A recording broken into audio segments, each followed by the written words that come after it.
Workplace bullying occurs when an employee experiences a persistent pattern of mistreatment from others in the workplace that causes harm. It can include such tactics as verbal, nonverbal, psychological, physical abuse and humiliation. This type of workplace aggression is particularly difficult because, unlike the typical school bully, workplace bullies often operate within the established rules and policies of their organization and their society. In the majority of cases, bullying in the workplace is reported as having been by someone in authority over the target. However, bullies can also be peers, and occasionally subordinates. Research has also investigated the impact of the larger organizational context on bullying as well as the group-level processes that impact on the incidence and maintenance of bullying behavior. Bullying can be covert or overt. It may be missed by superiors. It may be known by many throughout the organization. Negative effects are not limited to the targeted individuals, and may lead to a decline in employee morale and a change in organizational culture. First known documented use.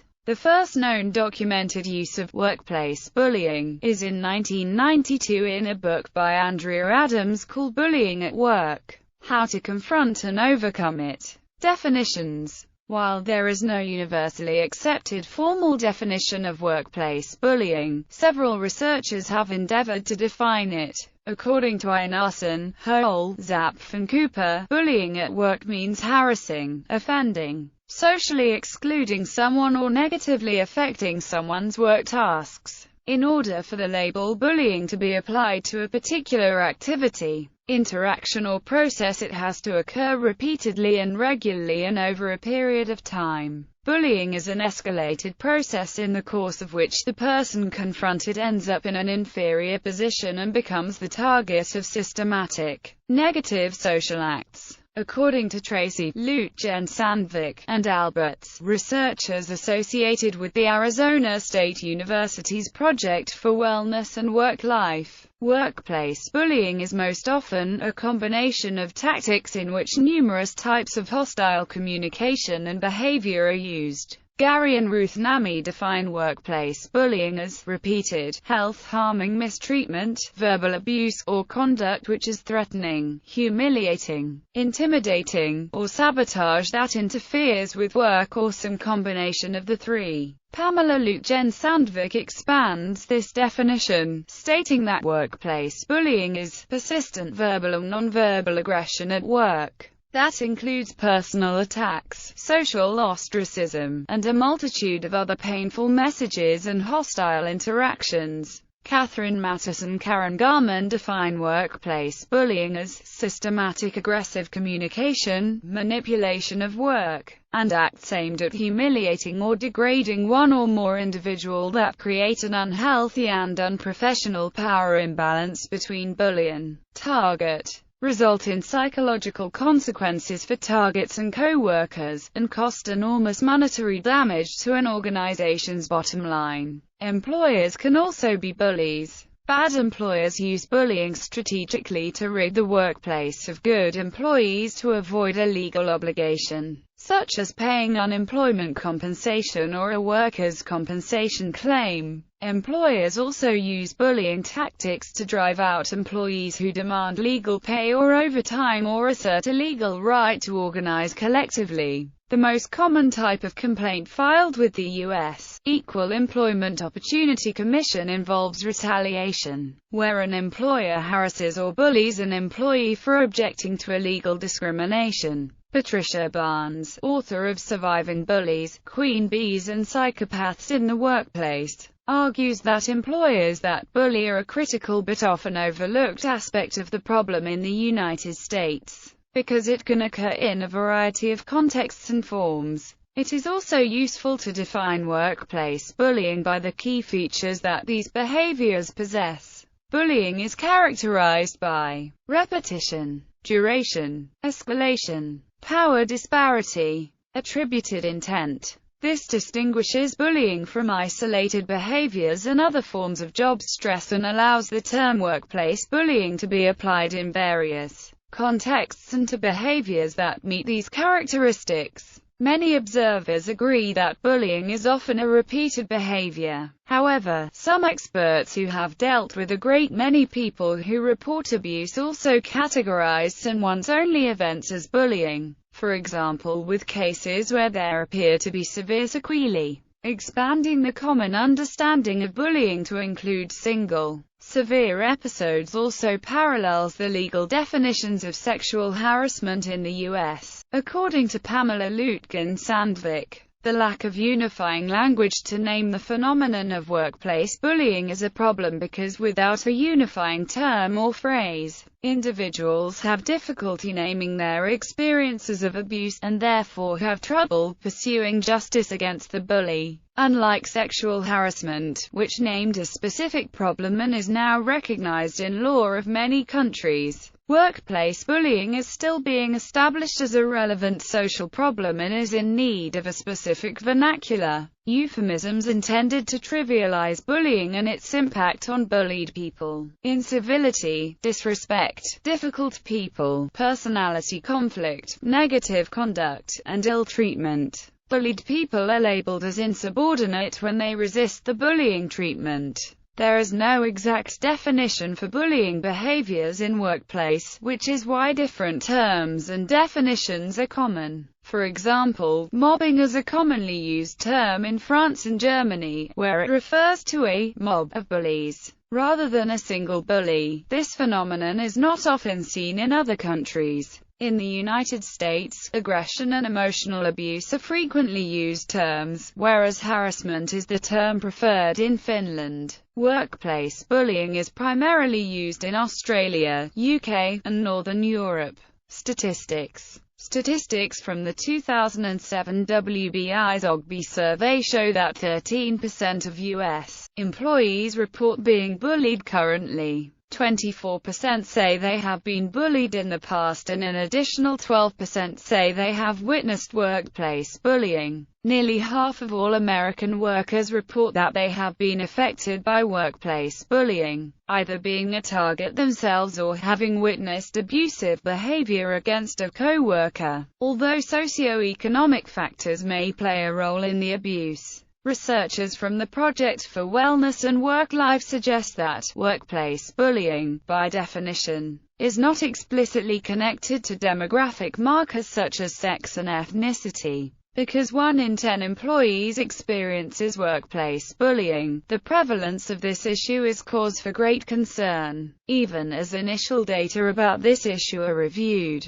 According to the 2010 National Health Interview Survey Occupational Health Supplement, the national prevalence rate for workers reporting having been threatened, bullied, or harassed by anyone on the job was 8%. In 2008, Dr. Judy Fisher-Blando wrote her doctoral research dissertation on aggressive behavior, workplace bullying and its effect on job satisfaction and productivity. The scientific study determined that almost 75% of employees surveyed had been affected by workplace bullying, whether as a target or a witness. Further research showed the types of bullying behavior, and organizational support. Gender. In terms of gender, the Workplace Bullying Institute states that women appear to be at greater risk of becoming a bullying target, as 57% of those who reported being targeted for abuse were women. Men are more likely to participate in aggressive bullying behavior. However, when the bully is a woman, her target is more likely to be a woman as well. In the research of Sam Naney and Singh, it concludes the findings from previous 20 years literature and claims that in terms of the gender factor, inconsistent findings could not support the differences across gender. The NHISOS confirms the previous finding, as higher prevalence rates for being threatened, bullied, or harassed were identified for women compared with men. Race also may play a role in the experience of workplace bullying. According to the Workplace Bullying Institute, the comparison of reported combined bullying prevalence percentages reveals the pattern from most to least. Hispanics, blacks, whites, Asian. The reported rates of witnessing bullying were Asian, blacks, Hispanics, whites. The percentages of those reporting that they have neither experienced nor witnessed mistreatment were Asians, whites, Hispanics, blacks. Research psychologist Tony Buon published one of the first reviews of bullying in China in the prestigious journal PKU Business Review in 2005. Marital status. Higher prevalence rates for experiencing a hostile work environment were identified for divorced or separated workers compared to married workers, widowed workers, and never married workers. Education. Higher prevalence rates for experiencing a hostile work environment were identified for workers with some college education or workers with high school diploma or GED, compared to workers with less than a high school education. Age. Lower prevalence rates for experiencing a hostile work environment were identified for workers aged 65 and older compared to workers in other age groups. With respect to the age, conflict findings have been reported. However, in the study of Einarsson and Skogstad, it indicates the older employees tend to be more likely to be bullied than the young ones. Industry. Among industry groups, workers with higher prevalence rates of a hostile work environment, compared to all adults employed at some time in a 12-month period leading up to a survey in 2010, were in public administration and retail trade industries. Lower prevalence rates of a hostile work environment were reported among those working in construction, finance and insurance, manufacturing, and professional, scientific, and technical services industries. Occupation. For occupational groups, workers in protective service reported a higher prevalence rate of hostile work environments compared to the prevalence rate for all adults employed at some time in the past 12 months. Workers in community and social service occupations also experienced a relatively high rate. Lower prevalence rates were observed among architecture and engineering, computer and mathematical, business and financial operations, and construction and extraction occupations. Profiling. Researchers Caitlin Buon and Tony Buon have suggested that attempts to profile the bully has been damaging. They state that the bully profile is that the bully is always aware of what they are doing, deliberately sets out to harm their victims, targets a particular individual or type of person, and has some kind of underlying personality flaw, insecurity or disorder. But this is unproven and lacks evidence. The researchers suggest referring to workplace bullying as generic harassment along with other forms of non-specific harassment, and this would enable employees to use less emotionally charged language and start a dialogue about their experiences rather than being repelled by the specter of being labeled as a pathological predator or having to define their experiences as the victims of such a person. Tony Buon and Caitlin Buon also suggest that the perception and profile of the workplace bully is not facilitating our interventions with the problem. They suggest that to make significant progress and achieve behavior change over the long term, then organizations and individuals need to embrace the notion that we must all potentially house the bully within ourselves and our organizations. It exists in workplace cultures, belief systems, interactions with each other and emotional competencies, and cannot be transformed if we continue to externalize and demonize the problem by profiling the bully, rather than talking about behavior and our interpersonal interactions, relationship among participants. From the research by Hole, it is clear that most of the perpetrators are supervisors. The second one is peers. Subordinates and customers follow, which found from Hole's research. So 3 main relationships among the participants in workplace bullying can be indicated as between supervisor and subordinate, among co-workers, employees and customers, between organization. Bullying behaviors shows as an abuse of power between supervisors and subordinates in workplace. Supervisors release their own pressure to bully subordinates with their higher power due to workplace bullying. It is always related to management style of the supervisors. An authoritative management style is accompanied by a kind of bullying behaviors which can make subordinates fear so that supervisors can become authority themselves. On the other hand, some researchers agree that bullying behaviors is a positive performance in workplace. Workplace bullying can attribute to the organizational power and control. It is also a representative of power and control. If an organization wants to improve this situation in workplace, strategies and policies must be improved. Lacking of policy in bullying, like low monitoring or no punishment, will result in tolerating in organization. Bullying behaviors in workplace also exist among colleagues. They can be either the target or perpetrator. If workplace bullying happens among the co-workers, witness will take side between target and perpetrator. Perpetrators always win, because witnesses do not want to be the next target.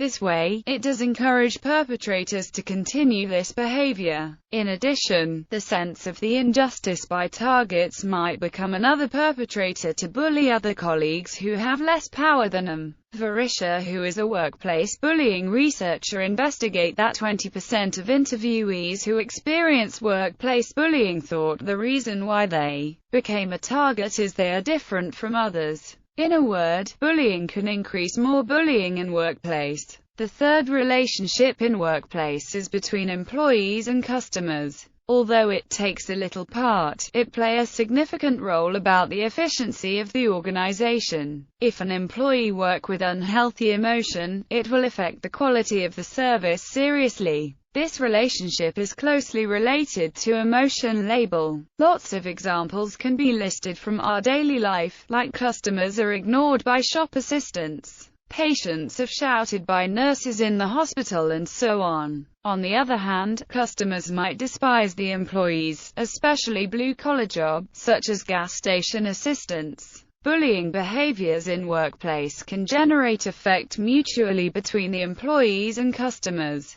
The fourth relationship in workplace is between organization or its institution or its system and the employees. In the article of Andreas Lee Fugger, it notes that a lot of employees describe their organization as bully. It is not environmental factors facilitating the bullying, but it is the bullying itself. Tremendous power imbalance enables company to legitimately exercise their power in the way of monitoring and controlling as bullying. The terms of the bullying traditionally implies to interpersonal relationship. Talking about bullying in interpersonal level is legitimate, but talking about the exploitation, justice and subjugation as bullying of organization would be a relatively ridiculous or not taken as serious. Bullying is sometimes more than purely interpersonal issue. Organizational culture. Bullying is seen to be prevalent in organizations where employees and managers feel that they have the support, or at least implicitly the blessing, of senior managers to carry on their abusive and bullying behavior. Furthermore, new managers will quickly come to view this form of behavior as acceptable and normal if they see others get away with it and are even rewarded for it. When bullying happens at the highest levels, the effects may be far-reaching. That people may be bullied irrespective of their organizational status or rank, including senior managers, indicates the possibility of a negative domino effect, where bullying may be cascaded downwards as the targeted supervisors might offload their own aggression on their subordinates. In such situations, a bullying scenario in the boardroom may actually threaten the productivity of the entire organization. Geographical culture. According to a research investigating the acceptability of the bullying behavior across from different cultures, it clearly shows that culture could also serve as an influencing factor. The difference on the cultural dimension across different cultures could affect the perception on the acceptable behavior. National level factors, such as culture, may also represent a predictor of workplace bullying. Humane orientation is negatively associated with the acceptability of bullying for WRB.